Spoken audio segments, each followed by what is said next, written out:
L'économie encore et l'emploi, nous évoquions tout à l'heure ce RSA jeune qui pourrait bientôt faire son apparition. Eh bien, l'autre levier sur lequel le gouvernement met l'accent pour soutenir les jeunes, c'est l'apprentissage.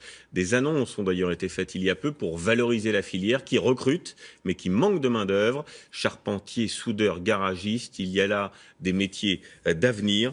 Qui sont ces jeunes qui choisissent l'apprentissage précisément? Johan Rolla et Lou Krikorian sont allés pour nous à leur rencontre. Vue du ciel, le site ressemble au campus d'une université américaine.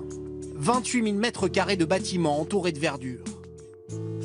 La faculté des métiers d'Évry, c'est le plus grand centre de formation d'apprentis en Île-de-France, une vitrine de l'alternance.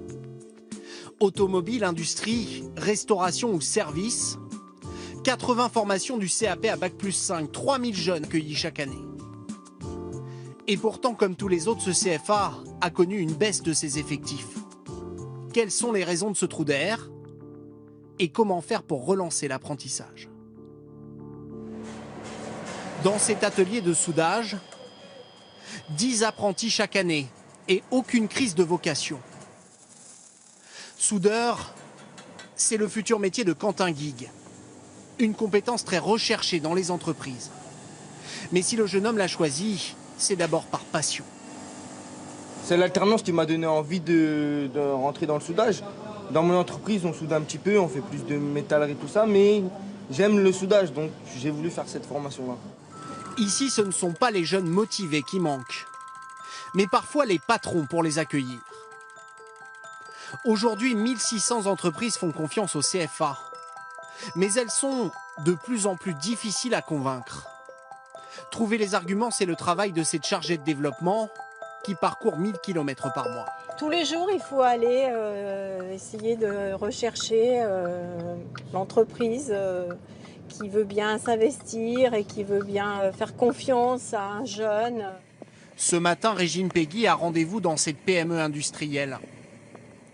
L'un de ses apprentis, Aurélien Suire, 19 ans, travaille ici depuis presque 6 mois. Ça se passe bien, rien? Ouais. Donc là, vous êtes sur du perçage, c'est ça? Encore, ouais. À la fin de l'année scolaire, le jeune homme passera son bac pro. Sur la pièce qu'il est en train de fabriquer, en fait. D'accord. Donc là, il a un perçage. Prime comprise, il touche aujourd'hui l'équivalent du SMIC, un salaire qui fait toute la différence. C'est ça qui me motive aussi, au fond. C'est que je travaille pas pour rien, je travaille pour un salaire. Donc au fond, je sais qu'à la fin du mois, je pourrais mettre de l'essence dans ma voiture, je pourrais faire plein de choses. Donc au fond, je travaille pour quelque chose. Pour Aurélien, ce système n'a que des avantages. Mais pour son patron, c'est le manque de motivation de l'apprenti qui pose encore problème. On se rend bien compte que c'est des jeunes qui sont quasiment tous issus d'échecs scolaires. Rares sont les jeunes qui sont arrivés là par choix. On n'est plus chez papa-maman, on n'est plus, je dirais, bichonné comme l'éducation nationale le fait. On est vraiment dans le dur, quoi. On est avec des gens qui viennent là, qui se lèvent le matin pour travailler.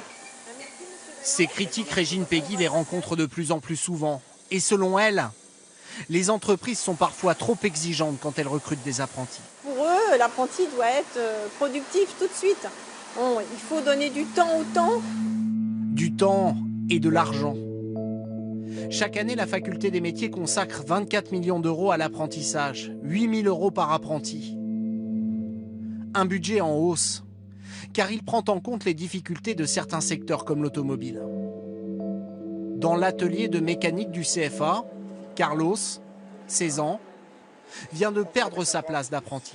Malheureusement, j'ai eu des problèmes avec mon ancien patron, financièrement, donc il y a eu des licenciements dans cette entreprise. En théorie, la règle est très claire. Plus de patron, plus de place en CFA. Mais ici, en cas de coup dur, le centre a mis en place un nouveau dispositif. Les jeunes comme Carlos peuvent rester le temps de se remettre en scène. Et là, vous avez trouvé un stage dans une autre entreprise? Là, oui, je suis dans un petit garage où il n'y a qu'une personne. Et là, il y a peut-être possibilité aussi. Les CFA ont dû s'adapter à cette situation. On leur dit qu'on ne les laisse pas tomber, on leur dit qu'ils ont de la valeur, qu'ils sont méritants, qu'ils méritent de trouver un contrat d'apprentissage. Des efforts qui restent payants. Aujourd'hui, au CFA, 3 jeunes sur 4 décrochent leur diplôme. Et 80% trouvent du travail moins de 6 mois après leur sortie.